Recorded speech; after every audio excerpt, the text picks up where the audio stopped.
Hello everybody, আসসালামু আলাইকুম ওয়া রাহমাতুল্লাহ। কি অবস্থা তোমাদের? সো আজকে আমি তোমাদের করাবো হচ্ছে ডিজাইন অফ ন্যাশনাল এলিমেন্ট।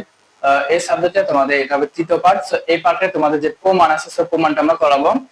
প্রমাণটা বলছে যে স্ক্রু থ্রেডের ক্ষেত্রে যে ওজনকে উপরে ওঠাতে যে বলটা, সো সেটার ক্ষেত্রে আমাদের প্রমাণ করতে হবে F সমান W into tan alpha plus phi. এই সূত্রটা আমরা আজকে প্রমাণ করবো ইনশাআল্লাহ। সো দেখো, প্রথম আমরা চিত্রের দিকে তাকাও। এই একটা বস্তু আলফা কোণে উপর দিকে আমরা তুলবো, উপরের দিকে উঠাবো। তো এর জন্য আমাদের বল দিতে হবে, সেটা কি এই পরিমাণ বল। আর যেটা এটা উপর দিকে উঠবে, সো এটা বিপরীতে কি ঘর্ষণ বল কাজ করবে না। সো এই ঘর্ষণ বলটা আমরা দিলাম মিউ আর। বল যেদিকে যাবে তার বিপরীতে কি হবে, ঘর্ষণ বল কাজ করবে, সেটা দিলাম মিউ আর। ক্লিয়ার আছে তো? এবং ডাব্লু পরিমাণ যে বস্তু ওজনটা, সেটা আমরা নিচের দিকে নামাই দিলাম, ডাব্লু ওজনটা নিচের দিকে নামাই দিলাম। সো যেহেতু এটা নিচের দিকে নেমে গেছে, এই বস্তুর একটা কি বিপরীতে রিঅ্যাকশন ফোর্স কাজ করবে না। সো এটা আমরা কি দিলাম আর এন। ক্লিয়ার আছে তো? আর এন। তাহলে এটা যদি আমরা এই চিত্রটা যদি আমরা একটু সোজা করে আঁকাই, দেখো আমাদের রিঅ্যাকশন ফোর্স আর এন উপরের দিকে, সো আর এন উপরের দিকে, ওজনটা নিচের দিকে, ডাব্লু ওজনটা নিচের দিকে। এবং এই কোণটা দেখো, এটা যদি আলফা কোণ হয় তাহলে এটাও কি হবে, আলফা কোণ। আর এটা কিসের সাথে আছে, আনুভূমিকের সাথে। সো এই কোণটা আলফা হলে এই কোণটা কি হবে, আলফা। সো এই বলটা আনুভূমিকের সাথে কোন কোণে আছে, আলফা কোণে। তো দেখো আনুভূমিক সাথে কি কোণ আছে, আলফা কোণে। তারপর দেখো, এবং ডাব্লু ওজনটা দেখো আলফা কোণে আছে না, কিসের সাথে, ডাব্লু ওজনটা এটা আমার হচ্ছে উলম্বের সাথে আলফা কোণে আছে। সো এটা উলম্ব কোণের সাথে আলফা কোণে আমরা ডাব্লু ওজনটা দিলাম। সো এইবার এটা আমরা বল বিভাজন করব। ক্লিয়ার? সো দেখো এটা আমাদের কি হচ্ছে, এটা হচ্ছে ডাব্লু, এটা একটা দুইটা উপাংশ না, একটা উপাংশ একটা উপাংশ। আর সেম এটার আমাদের একটা উপাংশ হবে, এই একটা উপাংশ। আর আমরা জানি কি কোনটা কসটা, তাহলে এটা হবে ডাব্লু কস আলফা, আর এটা হবে ডাব্লু সাইন আলফা। এটা হবে এফ সাইন আলফা, আর এটা হবে এফ কস আলফা। ক্লিয়ার তো? সো তাহলে আমরা এটা আনুভূমিক বরাবর যদি আমরা বিশ্লেষণ করে দেখো, তাহলে কি হয়, আনুভূমিক বরাবর আমাদের এই মিউ এফটা দেখো এইদিকে না, আমাদের এদিকে কি হবে, পজিটিভ। তাহলে এটা কি হবে, এফ এফ আর এর সাথে কি আছে, দুইটা গুণ, এটা এফ কস আলফা হবে না, এফ কস আলফা। সো এটা হবে আমাদের এফ কস আলফা। দেখো ডান দিকে সেটা কি হবে, পজিটিভ। এবং এটা কি আছে, বিপরীত দিকে, এক্স অক্ষ বরাবর এটা বিপরীত দিকে আছে, মাইনাস হবে মিউ আর। ক্লিয়ার? মাইনাস মিউ আর। তারপর দেখো এটার সাথে আবার দুটো অংশ, একটা কি হবে, এটা যেহেতু কোণ যা কসটা, এটা কস, এটা কি সাইন, তাহলে এটা আমরা লিখতে পারি কি হবে, ডাব্লিউ সাইন আলফা। আর এটা কি হবে, ডাব্লিউ কস আলফা। এটা হবে এফ সাইন আলফা। সেটা আমরা বল বিভাজন করলাম। তাহলে এখানে আমরা এফ কস আলফা, যে কস আলফা এদিকে গেছে ডিরেকশন এর পজিটিভ, এদিকে কি হবে নেগেটিভ, কি আছে মিউ আর। আর একটা কি আছে, W minus W sine alpha, W sine alpha. Clear আছে তো? সো এইটা আমরা দিলাম তোমার এক নম্বর সমীকরণ, এটা দিলাম এক নম্বর সমীকরণ। এবার আমরা উলম্ব বরাবর, ভার্টিক্যাল বরাবর যদি আমরা বলগুলো বিশ্লেষণ করি, তাহলে কি হয় দেখো, তাহলে আমরা উপর দিকে কি হবে, পজিটিভ। সো আর এনটা কি হবে আমাদের, পজিটিভ। সো আর এন, আর নিচের দিকে সেটা হবে কি নেগেটিভ, মাইনাস। তো এটা কি আছে দেখো, ডাব্লিউ কস আলফা, এর ডিরেকশন কি নিচের দিকে না, সেটা কি minus. So minus W cos alpha. Clear? এবং এটা কি হবে, সেম এটাও নিচের দিকে, তাহলে minus F sine alpha equal 0। So এইখান থেকে আমরা আর এন এর মানটা বের করব। কিসের মান, আর এর মানটা, সেটা আমরা আর, আচ্ছা আর এন নিলাম, এটা আর এন। সো আর এন এর মানটা বের করব। সো দেখো আর এন, এটা মাইনাস আছে, এর পাশে কি হবে প্লাস, মাইনাস আছে প্লাস সাইন আলফা। ক্লিয়ার আছে এরকম? সো এটা দিলাম আমরা তোমার হচ্ছে 2 নম্বর সমীকরণ। এবার আমরা আর এন এর মানটা 1 নম্বর সমীকরণে বসিয়ে দেব। ক্লিয়ার? আর এন এর মান 1 নং সমীকরণে বসিয়ে পাই। দেখবা 1 নং সমীকরণে বসিয়ে পাই।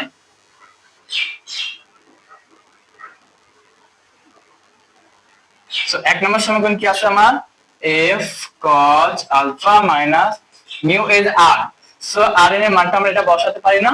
হ্যাঁ বসাবো। দেখো w cos alpha plus f sin আলফা, আমরা r এর মানটা বসালাম মাইনাস কি আছে, w sin alpha, minus w sin alpha আর এখানে কি হবে ইকুয়াল 0, এই যে জিরোটা, সো ইকুয়াল 0। এতটুকু ক্লিয়ার? এতটুকু বুঝছো সবাই? সো এবার আমরা এটা গুণ আছে না, সেটা আমরা গুণ করে দেবো। তাহলে F cos alpha minus plus মাইনাসে minus mu W cos alpha plus মাইনাসে মাইনাস মিউ এ sin alpha minus W sin alpha সমান 0। এবার দেখো আমাদের এফ sin আলফা, এখানে আছে এফ sin আলফা, সো এখানে এফ এখানে এফ, সো এফটা আমরা কি করব কমন নিব। ক্লিয়ার? তাহলে এখানে থাকছে কত cos আলফা, আর এখানে আছে মাইনাস মিউ sin আলফা, তাই এফ কমনে থাকছে mu sin alpha, so mu sin alpha. এবার দেখো এইখানে আমাদের ডাব্লিউ আছে, এখানেও ডাব্লিউ আছে, তার মানে এখানে আমরা মাইনাস ডাব্লিউ যদি আমরা কমন নিই এখানে, তাহলে থাকছে কত মিউ cos আলফা, এই মাইনাস এ মাইনাস মাইনাস মাইনাসে plus sin alpha plus sin alpha. এতটুকু ক্লিয়ার? জাস্ট আমরা কি করছি এফটা কমন নিছি, আর এখানে 0 আছে, সেই 0। তাহলে এখান থেকে আমরা এফ এর মানটা বের করব। তো আমরা এই চিত্রটা এবার এখান থেকে মুছে দিই।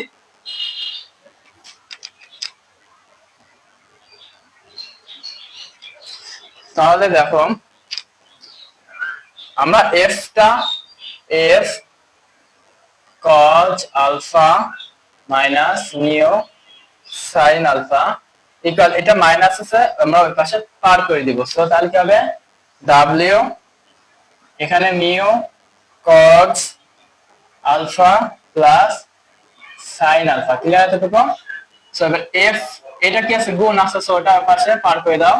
কি হবে mu cos alpha plus sin alpha divided cos alpha minus mu sin alpha. So দেখো এটা গুণ আছে, এই পাশে কি হবে ভাগ। তাহলে এখান থেকে আমরা একটু এদিকে মুছে দিই, এর আমরা এই সাইডটা মুছে দিলাম, ঠিক আছে, এই সাইডটা মুছে দিই।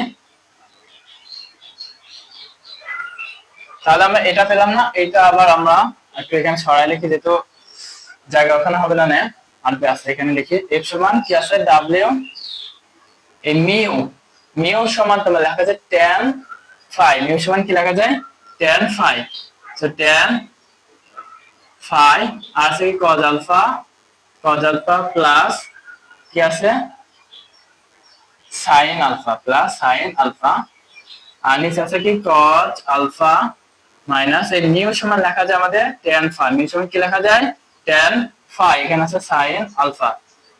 এতটুকু ক্লিয়ার তোমরা? সো আমরা মিউ সমান জাস্ট মিউ সমান লিখলাম tan phi, এখানে সাইড নোটও দিতে পারো যে মিউ সমান tan phi, এটা সাইড নোট দিবা।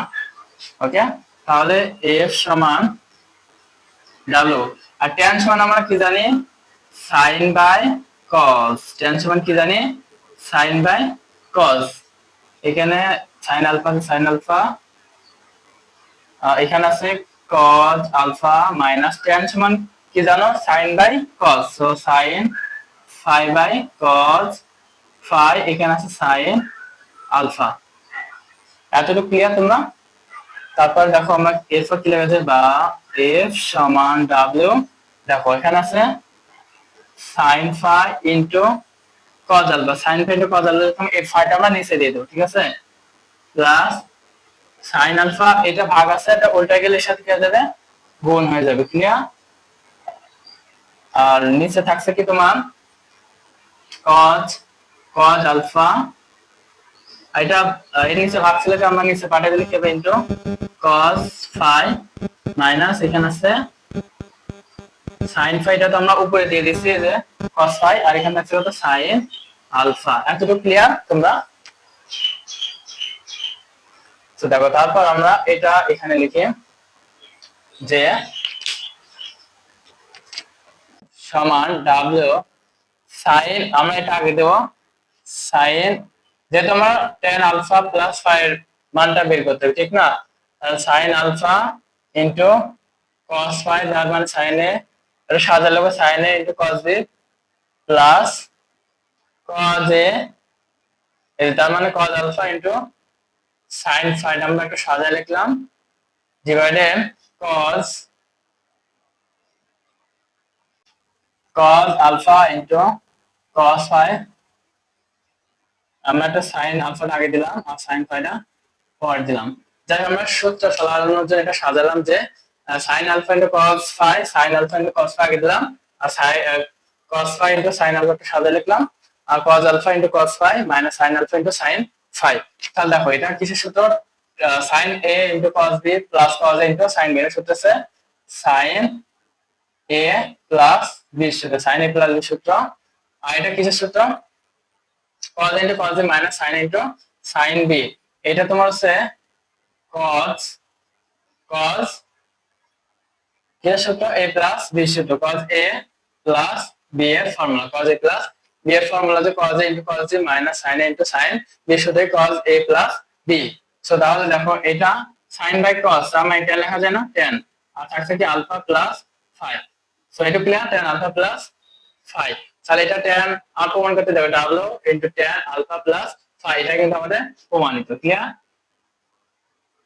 এটা আমাদের প্রমাণিত। সো আশা করছি তোমরা এটা বুঝতে পেরেছো। আজকে এই পর্যন্তই, দেখা হবে পরবর্তী ক্লাসে। আল্লাহ হাফেজ।